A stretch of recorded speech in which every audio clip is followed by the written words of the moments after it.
1990 से पहले हमें लगता था कि हमारे यूनिवर्स की एज 700 से लेके 2000 करोड़ साल के बीच में है, पर तब सिर्फ ग्राउंड टेलीस्कोप होने के कारण हम पता नहीं कर पा रहे थे कि हमारे यूनिवर्स की एक्चुअल एज क्या है। और जब 1990 में टेक्नोलॉजी एडवांसमेंट हुई तो हमें पता लगा कि हमारे यूनिवर्स की एज असल में 1380 करोड़ साल है, और इस एज को हमने यूनिवर्स की असल एज मान लिया। हमने सारे एक्सपेरिमेंट यही ध्यान रखते हुए किए कि हमारे यूनिवर्स की एज 1380 करोड़ साल है।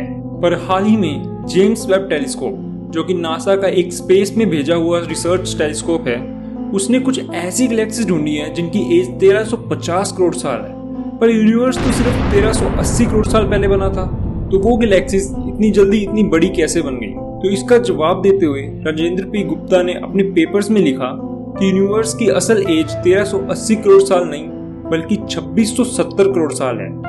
क्या सही में यूनिवर्स की एज 2670 करोड़ साल है? चलिए इस वीडियो में पता करते हैं।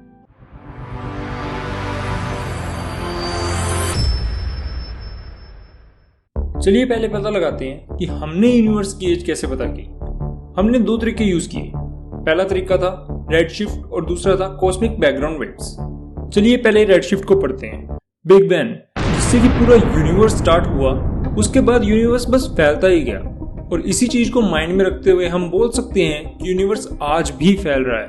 और इसका मतलब ये है कि हर चीज जो कि यूनिवर्स में है वो अर्थ से दूर जा रही है। अब वो चीजें कितनी दूर जा चुकी हैं एक दूसरे से, इसका आइडिया लगाते हुए हम ये पता कर सकते हैं कि उनकी एज क्या है। एस्ट्रोफिजिस्ट, वो साइंटिस्ट जो कि स्पेस की स्टडी करते हैं, उन्होंने स्पेस की स्टडी करते हुए कुछ ऐसे स्टार्स का ग्रुप ढूंढा जिनकी एज 1320 करोड़ साल है, जिससे हमें पता चलता है कि हमारा यूनिवर्स कम से कम 1320 करोड़ साल पुराना है। अब जैसे जैसे यूनिवर्स फैलता है, लाइट को थोड़ा दूर से आना पड़ता है हमारे तक, जिसके कारण लाइट ज्यादा ट्रेवल करती है, और जब लाइट ज्यादा ट्रेवल करती है तो वो स्ट्रेच होती है। चलिए अच्छे से समझते हैं इसे। लाइट एक वेव है, पर जैसे जैसे लाइट स्ट्रेच होती है वो एनर्जी को यूज करती है, और जैसे जैसे वो एनर्जी यूज करती है वो अपना कलर भी चेंज करती है, जिसे हम रेड शिफ्ट कहते हैं। सुपरनोवा, यानी जब एक तारा मरता है तो वो बहुत सारी एनर्जी और लाइट छोड़ता है, और कोई सुपरनोवा कितना ब्राइट होगा और इतनी दूरी पर होगा ये हमें पता है, तो हम उसकी एज पता कर सकते हैं। और ये पता करने में रेडशिफ्ट हमारी मदद करती है। और इस तरीके को यूज करके हमें काफी सारे तारों की एज का आइडिया मिला, पर हम सिर्फ कुछ ही तारों की एज का पता कर सकते थे इस तरीके से। प्लस यूनिवर्स एक ही तरीके से नहीं फैलता, उसके फैलने की स्पीड बढ़ती रहती है। इसलिए हम लेकर आए एक और तरीका जिससे हम पता कर सके कि यूनिवर्स की एज क्या है, जो है कॉस्मिक बैकग्राउंड वेव्स।